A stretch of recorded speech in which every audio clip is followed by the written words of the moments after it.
افرادی که در برنامه دیوی لاتاری ثبت نام میکنن زمان ثبت نام یک سری از اشتباهاتی را انجام میدن و چون دیگه این اشتباهات قابل جبران نیست، بعد از سابمیت کردن، بعد از ثبت نام این فرم قابلیت ویرایش نداره. اگر این شخص برنده بشه در مراحل بعدی به یک سری از مشکل‌های برخورد میکنه که میتونه پروندهش رو در حالت ریجکتی قرار بده. توی این ویدیو میخوام در خصوص اون دسته عزیزانی صحبت بکنم که چنین اشتباهاتی رو در خصوص وضعیت تأهلشون در فرم ثبت نام انجام دادن. برای جواب این سوال و پاسخ به کامنت هایی که بارها در این خصوص داده بودید تا انتهای این ویدیو همراه من باشید.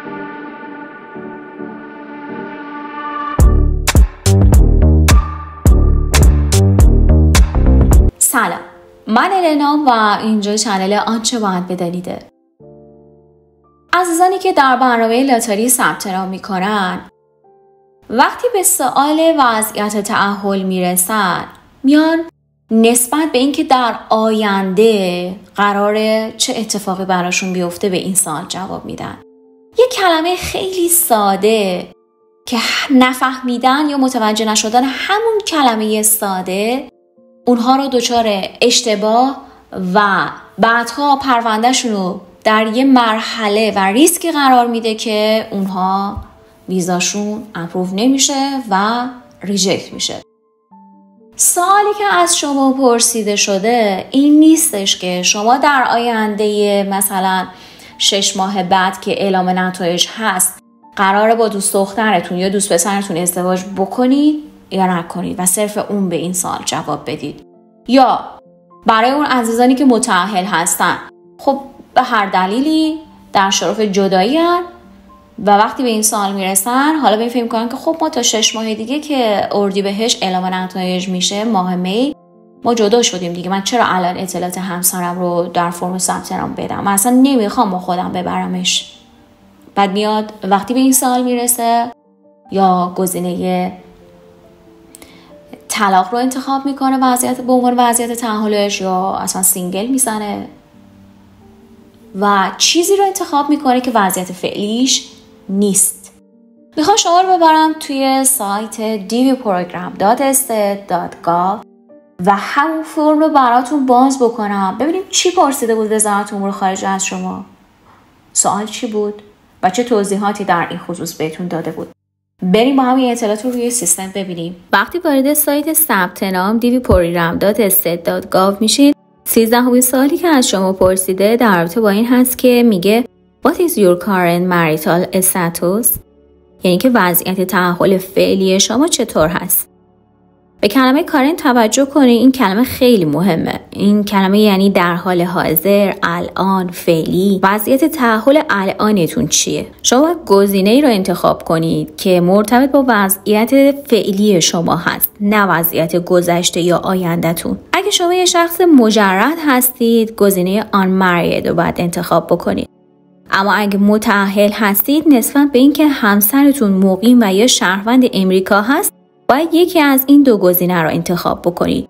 گزینه دوم میگه Married and my spouse is not a US citizen or US lawful permanent resident یا همون LPR. یعنی اگه شما متأهل هستید و همسرتون نه شهروند و نه مقیم دائم امریکا است باید گزینه 2 رو انتخاب بکنید. اما اگه شما متأهل هستید و همسرتون سیتیزن یا LPR ایالات متحده است باید گزینه 3 رو انتخاب بکنید. اشخاصی که گزینه 3 رو انتخاب میکنن در قسمت پایین یه توضیح بهشون داده. این توضیح دقیقا برای افرادی هستش که این گزینه 3 رو انتخاب کردن و داره میگه If your spouse is a US citizen or lawful permanent resident do not list him here in your entry. میگه اگه همسر شما شهروند یا مقیم دائم ایالات متحده است لازم نیست اسمش رو تو فرم ثبت نام وارد کنید. پس اگه شما همسرتون سیتیزن یا پرمننت رزیدنت هست نیازی نیست که اطلاعاتون رو مطابق توضیحی که در این قسمت پایین داده وارد فرم ثبت نام بکنید.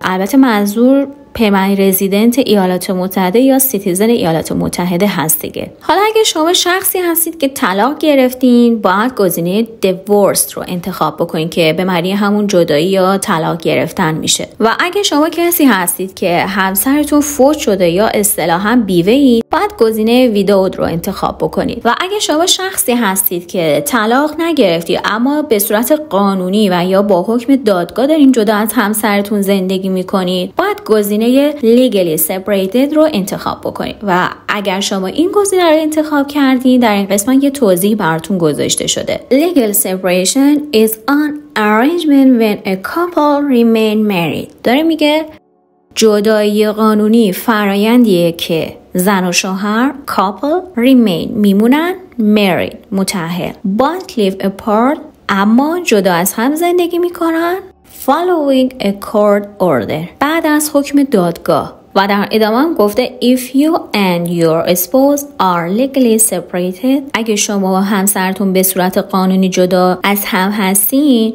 your spouse will not be able to immigrate with you through the diversity visa program. یه همسرتون نمیتونه مهاجرت کنه با شما از طریق ویزای لاتاری. و بعدم گفته you will not be penalized if you choose to enter the name of a spouse from whom you are legally separated. شما جریمه نخواهید شد اگه وارد نکنید اسم همسری که به صورت قانونی جدا از هم هستید. و آخرین توضیح هم مربوط به اشخاصی میشه که در حال حاضر متأهل هستن ولی ممکنه بخوان در آینده از هم جدا بشن اما نه وضعیتشون طلاق گرفته است نه legally separated هستن که به حکم دادگاه جدا از هم باشن. اینجا یه توضیحی برای اون عزیزان داده و داره میگه if you are not legally separated by a court order you must include your spouse even if you plan to be divorced before you apply for the diversity visa. این قسمت معنیش اینه که حتی اگه شما میدونید که تا زمانی که اعلام نتایج میشه یعنی 6 ماه بعد حتما شما به صورت قانونی از همسرتون جدا شدید، باز هم باید وضعیت تأهل فعلیتون رو وارد کنید. یعنی شما نمیتونید گزینه دیورس رو انتخاب بکنید که به معنی طلاق گرفتنه و نه legally separation که یعنی جدا از هم زندگی میکنید. درسته شاید جدا از هم هستید اما حکم دادگاهی برای این قضیه داده نشده. حالا افرادی که بازم به این توضیحات توجه میکنن چه اتفاقی براشون میفته؟ اینجا گفته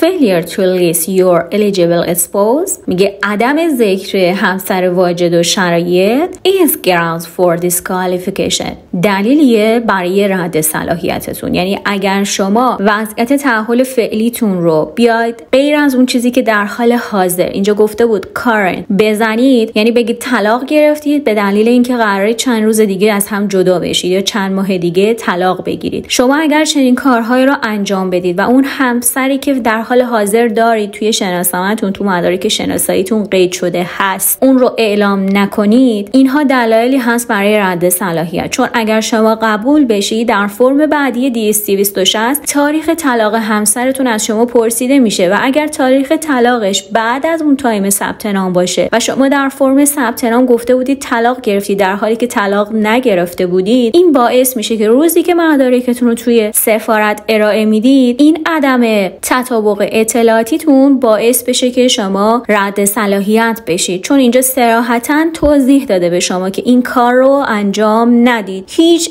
دلیلی نداره که شما بیاید این همسری که در حال حاضر دارید رو اطلاعاتش رو ندید فقط صرف این که نمیخواید با خودتون ببرید یا صرف این که دارین در آینده جدا از هم میشید. اگر متأهل هستید لطفاً چنین اشتباهی رو انجام ندید. خب همونطور که متوجه شدید شما باید وضعیت تأهل فعلیتون رو وارد بکنید، نه اینکه در آینده قراره چه اتفاقی بیفته در خصوص وضعیت تأهلتون.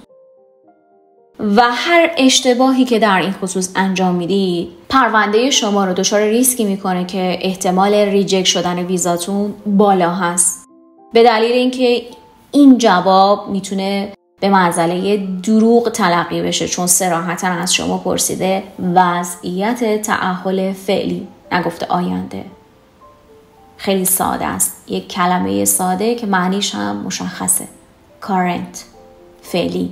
امیدوارم که جواب سوالتون رو گرفته باشید. اون دسته عزیزانی که قصد دارن برای سال بعد ثبت نام بکنن دیگه این اشتباهات رو در فرمشون انجام ندن. چون این شانس ممکنه یک بار و ممکنه هیچ وقت برای یه سری از عزیزان اتفاق نیفته و این واقعا جای افسوس رو داره که شما برنده بشید و به خاطر چنین اشتباهات ساده‌ای خودتون رو در مرحله ریجکت شدن قرار بدید. اگر این ویدیو رو دوست داشتید لایک بکنید، اگر سوالی داشتید زیر همین ویدیو کامنت بذارید. اگر هم تا الان عضو این کانال نشدید لطفا رو اون گزینه سابسکرایب بزنید و زنگوله رو هم فعال بکنید تا به محض اینکه ویدیو داخل کانال آپلود میشم براتون نوتیفیکیشنش بیاد. خیلی دوستتون دارم. تا یه ویدیو دیگه، بدرود. I got nightmares in my head, I fear that the thoughts build up until I can't hear